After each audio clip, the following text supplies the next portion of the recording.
नमस्कार दोस्तों, स्वागत है आपके अपने YouTube channel class to read में।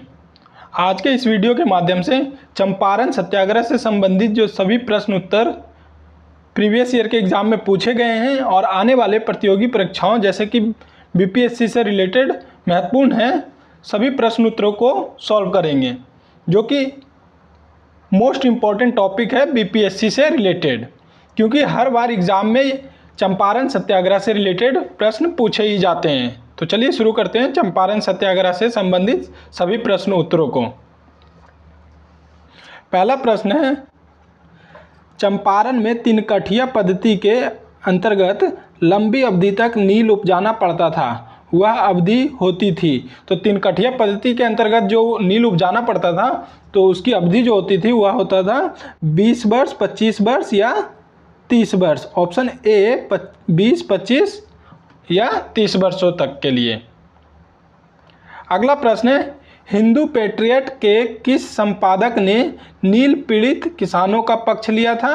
तो वह लिया था हरिश्चंद्र मुखर्जी ने। ऑप्शन ए हरिश्चंद्र मुखर्जी ने नील पीड़ित किसानों का पक्ष लिया था। नेक्स्ट प्रश्न है, बिहार में कब नील रैयतों का विद्रोह हुआ था? तो नील रैयतों का जो विद्रोह हुआ था वह हुआ था 1907 से 1908 ईस्वी के बीच में। दोस्तों, इस वीडियो का अगर आपको पीडीएफ डाउनलोड करना है तो डिस्क्रिप्शन में लिंक दिया हुआ है, वहां से जाकर के आप इस वीडियो का पीडीएफ डाउनलोड कर सकते हैं। अगला प्रश्न है, नील उत्पादन के विरोध करने पर शीतल राय और राधुमल को गिरफ्तार किया गया था। तो इन दोनों को जो गिरफ्तार किया गया था वह किया गया था 26 अक्टूबर 1908 को। शीतल राय और राधुमल को गिरफ्तार किया गया था नील उत्पादन के विरोध करने पर। अगला प्रश्न है, किस ब्रिटिश अधिकारी ने अपनी जांच रिपोर्ट रैयतों के पक्ष में दी थी? तो वह थे WR Gourlay. Option B WR Gourlay ने अपनी रिपोर्ट रैयतों के पक्ष में दिया था। नेक्स्ट प्रश्न है, लेफ्टिनेंट गवर्नर एडवर्ड बेकर ने पटना नीलहों का सम्मेलन बुलाया था। तो यह सम्मेलन बुलाया गया था 1909 ईस्वी से 10 ईस्वी के बीच में। ऑप्शन सी 1909-1910 में। अगला प्रश्न है, किस समाचार पत्र ने चंपारण के दुर्दशा पर निबंध प्रकाशित किया था? तो यह जो निबंध प्रकाशित किया था चंपारण की दुर्दशा पर, इसमें सभी हिंद केसरी, अमृत बाजार पत्रिका और भारत माता, ये सभी ने चंपारण की दुर्दशा पर निबंध प्रकाशित किए थे। तो सही आंसर हो जाएगा आपका डी उपर्युक्त सभी। अगला प्रश्न है, किस समाचार पत्र ने चंपारण में नीलहों द्वारा रैयतों की अत्याचार पर लगातार निबंध प्रकाशित किया था? तो वह था Pratap. Option B Pratap. Next प्रश्न है, नीलहों के अत्याचार से संबंधित कौन सी बात सत्य है? ए प्रार्थना पुस्तिका में नीलहों के अत्याचार का उल्लेख, ये सही है। दूसरा है, बिहार के संपादक श्री महेश्वर प्रसाद ने नीलहे साहब और रैयत शीर्षक से निबंध लिखा था, ये भी कथन सत्य है। तीसरा कथन है, स्टेट्समैन में श्री ब्लैक शिप का निबंध, ये भी कथन सत्य है। तो सही आंसर हो जाएगा आपका उपर्युक्त सभी कथन सत्य है। अगला प्रश्न है, भारतीय राष्ट्रीय कांग्रेस के किस अधिवेशन में पटना विश्वविद्यालय विधेयक और चंपारण के नीलहों और रैयतों के संबंध में प्रस्ताव पेश किया गया और गांधी जी को श्री शुक्ल ने चंपारण आने का निमंत्रण दिया था? तो वह अधिवेशन जो हुआ था, कांग्रेस अधिवेशन, वह हुआ था लखनऊ अधिवेशन 1916 में। इसी अधिवेशन के दौरान बिहार के राजकुमार शुक्ल ने गांधी जी को चंपारण आने का न्योता दिया था। अगला प्रश्न है, श्री JB कृपलानी चंपारण आंदोलन के समय किस कॉलेज के प्राध्यापक थे? तो ये थे भूमिहार ब्राह्मण कॉलेज मुजफ्फरपुर के अध्यापक। ऑप्शन सी भूमिहार ब्राह्मण कॉलेज मुजफ्फरपुर। अगला प्रश्न है, चंपारण सत्याग्रह से संबंधित मोतिहारी के मजिस्ट्रेट ने भारतीय दंड संहिता के किस धारा के अंतर्गत अभियोग चलाने की सूचना दी? तो वह धारा है ऑप्शन ए धारा 108। अगला प्रश्न है, भारत में पहली बार गांधी जी किस दिन जेल जाने को तैयार हो रहे थे? तो यह डेट है 18 अप्रैल 1917 को। ऑप्शन सी 18 अप्रैल 1917 को गांधी जी पहली बार भारत में जेल जाने को तैयार होते हैं। प्रश्न नंबर 14 है, चंपारण आंदोलन के दौरान जेल जाने की स्थिति में आंदोलन का नेतृत्व किन्हें करना था? तो जब गांधी जी को जेल जाने की नौबत आ रही थी तो उस परिस्थिति में मजहरूल हक एवं ब्रज किशोर प्रसाद को आंदोलन का नेतृत्व करना था। ऑप्शन ए मजहरूल हक और ब्रज किशोर प्रसाद को। 15वां प्रश्न है, निम्न में से कौन सा अंग्रेज चंपारण आंदोलन और गांधी जी का समर्थक था? तो वह समर्थक था CF Andrews. Option D CF Andrews Gandhi ji का समर्थक था।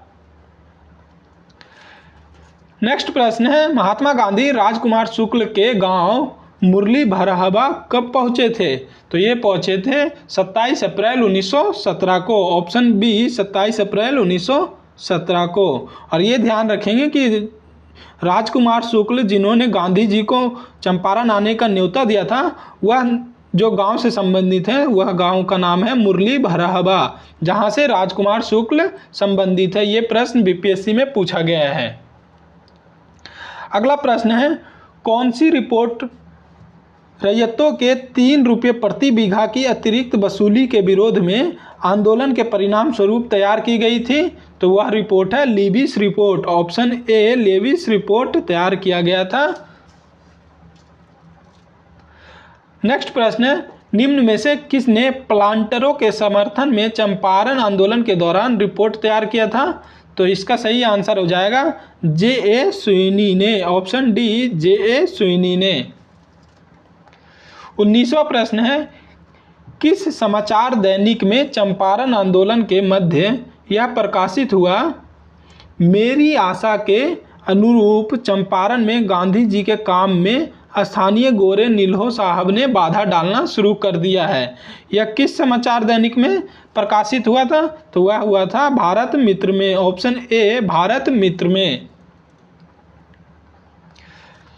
20वां प्रश्न है, गांधी जी ने 28 मई 1917 को इरविन को लिखे पत्र में किसका नाम लेकर उसके शोषण का जिक्र किया था? तो वह था हीरामन लोहार का। ऑप्शन बी हीरामन लोहार। 21वां प्रश्न है, निम्न में से कौन चंपारण आंदोलन से संबंधित है? तो ऑप्शन में दिए हुए अनुरूप ए रामकिशोर प्रसाद, बी बाबूराम प्रवेश राय, सी बाबू शिवनंदन राय, डी रामनंदन प्रसाद। तो इन चारों में से जो चंपारण आंदोलन से संबंधित थे वह थे बाबू शिवनंदन राय। ऑप्शन सी बाबू शिवनंदन राय चंपारण आंदोलन से संबंधित थे। 22वां प्रश्न है, अंग्रेजों द्वारा जब्त चंपारण की प्रजा पर अत्याचार पुस्तिका किसके द्वारा लिखी गई थी? तो यह लिखा गया था पीर मोहम्मद के द्वारा। ऑप्शन सी पीर मोहम्मद। 23वां प्रश्न है, चंपारण में कृषि की स्थिति के जांच के लिए नियुक्त जांच समिति के अध्यक्ष थे। तो जो समिति का गठन किया गया था उसके अध्यक्ष बनाए गए थे FG सलाई। ऑप्शन डी FG सलाई को चंपारण एग्रीगेरियन कमेटी के अध्यक्ष बनाए गए थे। 24वां प्रश्न है, बिहार सरकार द्वारा जांच समिति की सभी अनुशंसाएं स्वीकार करने के बाद इसका अधिसूचना प्रकाशित कब किया गया था? तो अधिसूचना जो प्रकाशित किया गया था वह हुआ था 18 अक्टूबर 1917 को। ऑप्शन ए 18 अक्टूबर 1917 को अधिसूचना बिहार सरकार द्वारा प्रकाशित किया गया था। आगे बढ़ते हैं। 25वां प्रश्न है, गांधी जी को चंपारण आंदोलन के दौरान बिहार छात्र सम्मेलन के कहाँ के अधिवेशन के लिए अध्यक्ष मनोनीत किया गया था? तो वह किया गया था भागलपुर अधिवेशन अध्यक्ष के पद के लिए। Option C Bhagalpur. 26वां प्रश्न है, चंपारण कृषि विधेयक को विधान परिषद में कब प्रस्तुत किया गया था? तो यह प्रस्तुत किया गया था 19 नवंबर माफ़ कीजिएगा 29 नवंबर 1917 को, ऑप्शन ए 29 नवंबर 1917 को चंपारण कृषि विधेयक को विधान परिषद में प्रस्तुत किया गया था। नेक्स्ट है चंपारण कृषि कानून की विशेषताएं थी। तो चंपारण कृषि कानून की जो विशेषताएं थी, तो ऑप्शन में है ए तिनकठिया की समाप्ति, ये सत्य है। ऑप्शन बी सरहा बेसी में तुर्कोलिया में 20% और अन्य में 26% की कमी, ये भी सत्य है। तीसरा ऑप्शन है रैयत को नील उपजाने के दायित्व से मुक्ति, ये भी चंपारण कृषि कानून की विशेषता थी। तो आंसर हो जाएगा आपका ऑप्शन डी, उपरोक्त सभी कथन चंपारण कृषि कानून की विशेषताएं था। अगला प्रश्न है गांधी जी ने किस गांव में 14 नवंबर 1917 को पहला स्कूल स्थापित किया था? तो वह गांव का नाम था बड़हरवा लखनसेन। ऑप्शन ए बड़हरवा लखनसेन में गांधी जी ने पहला स्कूल स्थापित किया था, जो कि 14 नवंबर 1917 को किया था। अगला प्रश्न है चंपारण आंदोलन 1917 था। तो चंपारण आंदोलन 1917 जो संबंधित था वह था किसान आंदोलन से संबंधित। ऑप्शन ए किसान आंदोलन से। तीसरा प्रश्न है तिनकठिया प्रथा संबंधित है। तो तिनकठिया प्रथा जो संबंधित है वह है चंपारण आंदोलन से। ऑप्शन बी चंपारण आंदोलन से। तिनकठिया का मतलब है प्रति बीघा में 3 कट्ठा जमीन पर नील की खेती करना, अर्थात 3 कट्ठा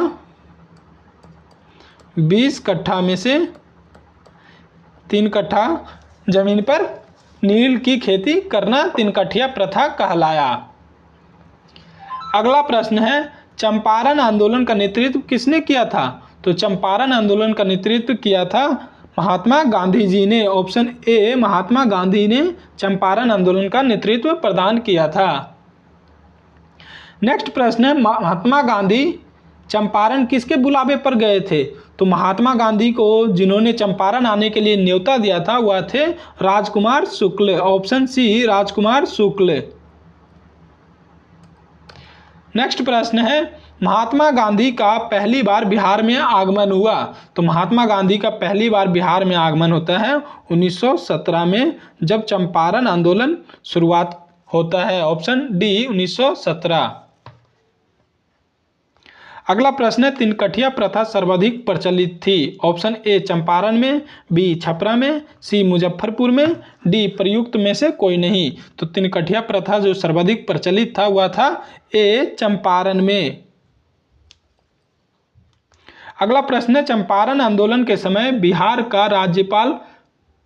का उपराज्यपाल था। तो बिहार का उपराज्यपाल था एडवर्ड एल्बर्ट गेट, जिस समय चंपारण आंदोलन शुरू हुआ था। तो ऑप्शन हो जाएगा आपका B Edward Albert Gait Bihar के उपराज्यपाल होते हैं चंपारण आंदोलन के समय में। अगला प्रश्न है चंपारण के नील किसानों के मामलों में संबंधित जांच समिति ने सरकार को सर्वसम्मत प्रतिवेदन पेश किया था। तो कब पेश किया था? तो यह किया था 4 अक्टूबर 1917 को। ऑप्शन बी 4 अक्टूबर 1917 को। अगला प्रश्न चंपारण आंदोलन के परिणाम के संबंध में कौन सी बातें सत्य है? ए तिनकठिया प्रथा का अंत, ये सत्य है। बी सभी रैयतों के लगान घटा दिए गए, ये भी सत्य है। सी बागान मालिकों द्वारा वसूल किया गया अवैध रूप से 25% वापस किया गया, ये भी सत्य है।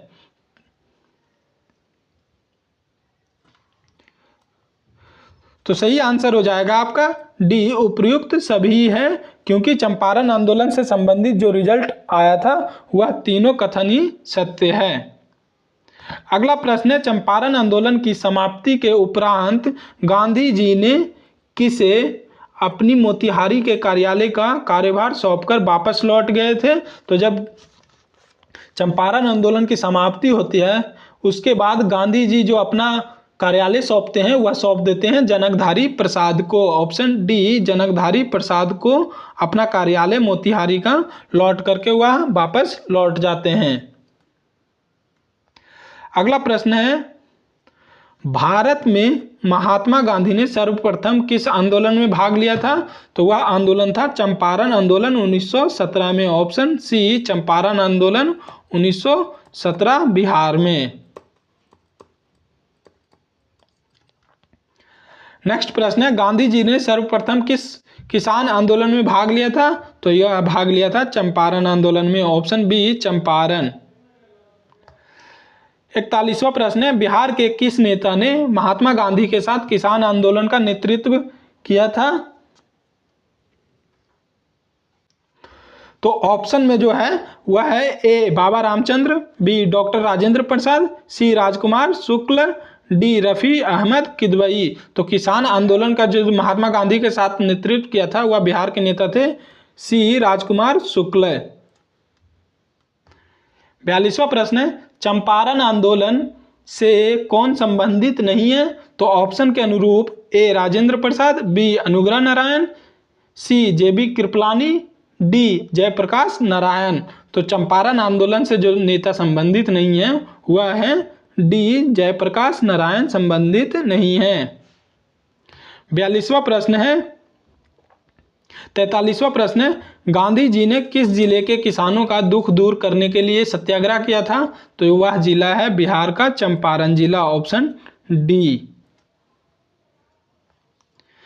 44वां प्रश्न है, चंपारण प्रसिद्ध है एक आंदोलन के कारण जिसका संबंध था?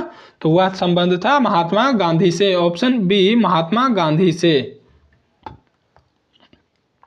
45वां प्रश्न है, चंपारण सत्याग्रह के दौरान गांधी जी पर मुकदमा चलाया गया था। तो वह मुकदमा चलाया गया था मोतिहारी में। ऑप्शन बी मोतिहारी में। अगला प्रश्न है, गांधी जी का चंपारण आंदोलन किस लिए था? तो गांधी जी का जो चंपारण आंदोलन संबंधित था वह था नील की खेती करने वालों की समस्या के समाधान के लिए। ऑप्शन सी नील की खेती करने वाले की समस्या समाधान के लिए संबंधित था चंपारण आंदोलन। 47वां प्रश्न है, गांधी जी द्वारा चलाए गए सफल सत्याग्रह के साथ कौन सा स्थान जुड़ा हुआ है? तो वह स्थान है चंपारण। Option C Champaran.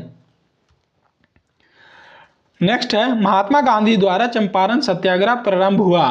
तो महात्मा गांधी द्वारा जो चंपारण सत्याग्रह की शुरुआत होती है वह होता है वर्ष 1917 में। ऑप्शन बी 1917 में।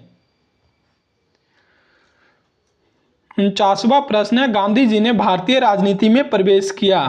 तो गांधी जी भारतीय राजनीति में प्रवेश करते हैं चंपारण आंदोलन से। ऑप्शन ए चंपारण आंदोलन से। 50वां प्रश्न है, चंपारण में गांधी जी को आमंत्रण किसने दिया था? तो गांधी जी को आमंत्रण देने का कार्य करते हैं राजकुमार शुक्ल। ऑप्शन बी राजकुमार शुक्ल। नेक्स्ट प्रश्न है, निम्न में से कौन सा भारत में गांधी जी का प्रथम सत्याग्रह आंदोलन था जिसमें उन्होंने सविनय अवज्ञा का प्रयोग किया था? तो वह आंदोलन था चंपारण आंदोलन। ऑप्शन ए चंपारण आंदोलन, जिसमें भारत में पहली बार सविनय अवज्ञा का प्रयोग करते हैं। दोस्तों, चंपारण सत्याग्रह से संबंधित जो लास्ट प्रश्न है वह है, चंपारण आंदोलन मुख्यतः किसके विरोध में था? तो यह विरोध में था नकदी फसल के। ऑप्शन बी नकदी फसल में। तो दोस्तों, आज के वीडियो में हमने कुल 52 प्रश्न जो कि चंपारण सत्याग्रह से संबंधित थे वो सभी सॉल्व किया। तो आज के वीडियो में इतना ही। धन्यवाद।